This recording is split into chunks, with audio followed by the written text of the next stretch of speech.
Sipurei tale 3 of a lame son. There once was a sage who called his son and family before his death and instructed them to water trees. You also have permission to engage in other occupations, but you must endeavor to water trees. Afterwards, the sage passed away and he left sons. He had one son who could not walk. He could stand, but he could not walk, so his brothers provided him sufficiently for his livelihood. They gave him so much that he had extra. So the son who could not walk would steadily save up whatever extra remained beyond his needs, till he amassed a certain amount. And he came to the decision, why should I be supported by them? Better that I should begin some business.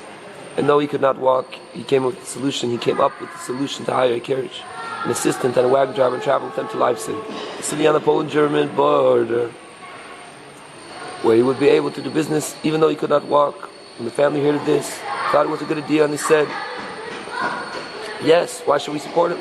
Better that he has an income. So they lent him more money, so that he would be able to do business. He hired a carriage, an assistant, and a wagon driver, and set out, reaching in. An assistant suggested that they spend the night there.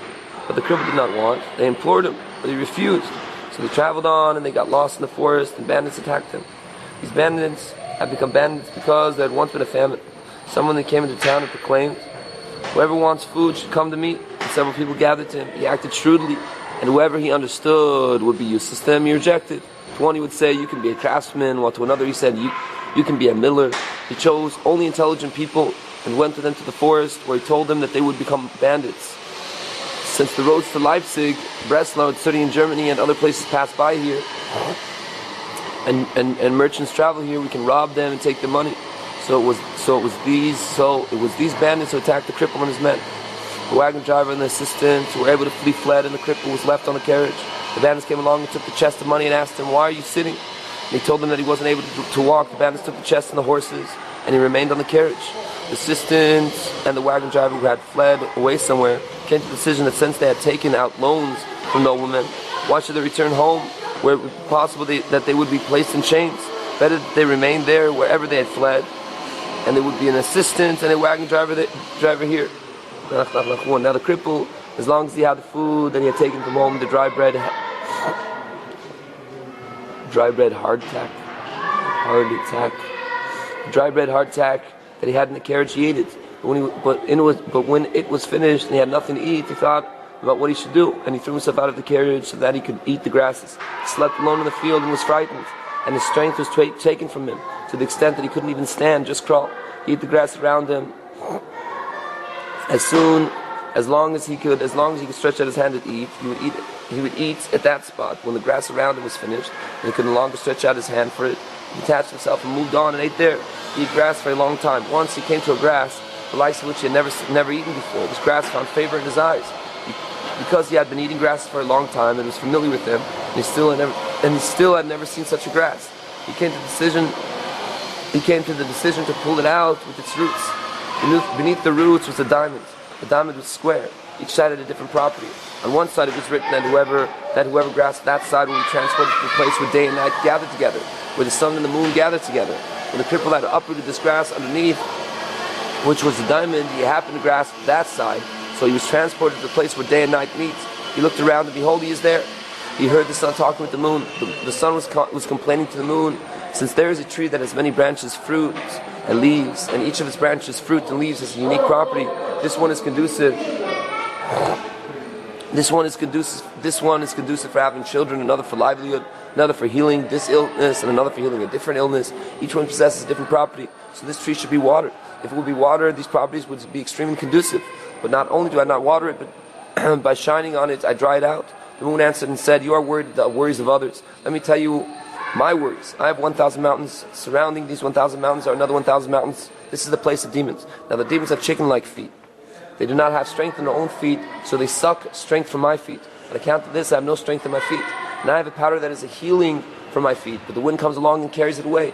The sun responded, is that what you're worried about? I will tell you how to heal. Since there is a path, and many paths branch off from that path.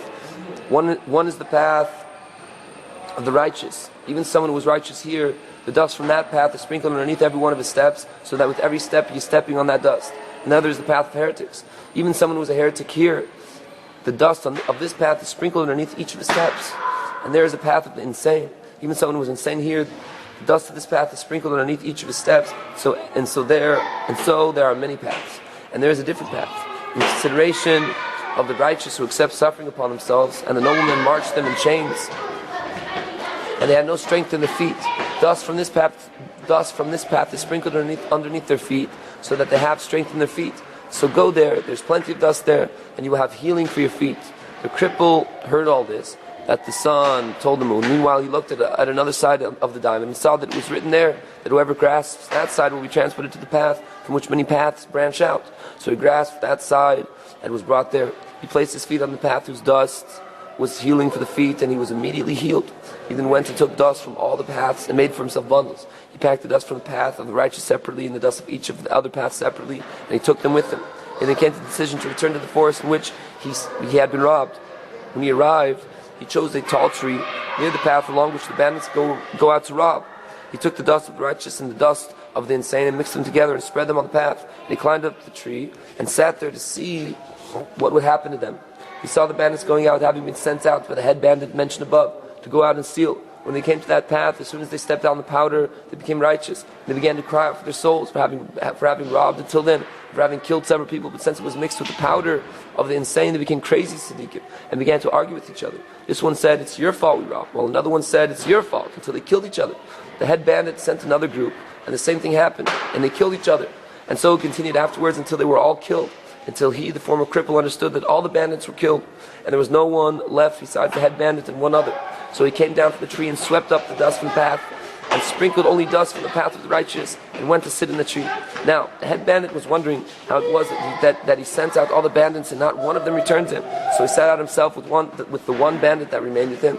As soon as he set foot on the path where the former cripple had sprinkled the dust of the righteous by itself, he became a tzaddik. He began to cry out to the other bandit over his soul, over how he had killed so many people and stole so much. He tore graves and was penitent and very remorseful. When the son saw how remorseful and penitent the bandit was, he came down from the tree. As soon as the head bandit saw that he had found a person, he began to cry out, "Woe to my soul! I've done this and that. Woe, give me penitence." The son told him, "Return to me the chest that you robbed from me, for it was written by them on all the stolen goods, on which day it was stolen, and from whom." The head bandit said, "I will immediately return it to you. I will even give you all my treasuries of stolen goods. Just give me penitence." The son said to him, "Your penitence is just to go into the town and call out and confess, 'I am the one who proclaimed then during the famine that whoever wants food should come to me. I made many people into bandits, and I murdered and robbed many souls. I am the one who proclaimed then during the famine that whoever wants food should come to me. I made many people into bandits, and I murdered and robbed many souls. This is your penitence.'" The head bandit gave him all his treasures, and went with him to the city and did as said. Judgment was passed in that town, that considering that he had murdered so many people, he should be hanged to serve as a warning. After this, the son who had been a cripple decided to go to the 2,000 mountains to see what goes on there. When he arrived there, he stood at a distance from the 2,000 mountains, and he saw many thousands upon thousands and tens of thousands of families of demons, because demons proliferate like human beings, and they are very numerous. He saw the king sitting on a throne upon which no human being ever sat in such a throne. He saw them, how they scoff. One told over that he had harmed a baby, and another said that he had harmed someone's arm, and then another told over that he had harmed someone's leg, and similarly other caper. In the midst of this, he saw a father and mother demon walking along and weeping. They were asked, "Why are you weeping?" They answered, "We have a son who would always go his way, and he always returns at a certain time. But it is now long after that time, and he has not returned." They were brought before the king, and the king ordered to send messengers throughout the world to find him. On their way out, the parents met someone who was their son's friend, who asked them, "Why are you weeping?" They told him as they had before, and he said to them, "I will tell you, we used to have a certain island at sea, which was our territory, and afterwards the king whom this island was in his jurisdiction went and wanted to build buildings there, and he laid foundations. The son, i.e. the son of the demons who was lost, said to me that we should harm him. So he took away the king's strength. The king engaged in doctors, but they could not help him, so he began engaging in sorcerers. There was one sorcerer there who knew his family and did not know my family. Therefore he could not do anything to me, but he knew his family, so he seized him and is torturing him greatly. They took him, the demon who told over all of this to the king, and he told it over before the king. The king said, "Return the strength to him, the king." The demon replied, "There was someone by us who had no strength, who we have given him the strength. The king said, take the strength away from him and return to the king. They told the king that this demon who had received the strength had become a cloud. The king said that they should summon the cloud and bring it here. So they sent a messenger to bring the cloud. This man, the son of the former cripple who had witnessed all of this, said to himself, I will go and see this affair. How did these humanoid creatures become a cloud? So he followed the messenger to the city where the cloud was. He asked the townspeople, why is the cloud covering so much in the city? They answered him, over here, on the contrary, there was never a cloud here, and it is for a time that the cloud is covering. The messenger then summoned the cloud and went away with the cloud. The son came to the decision to follow them, to hear what they were saying. Here the messenger asked the cloud, how did you come to be a cloud here?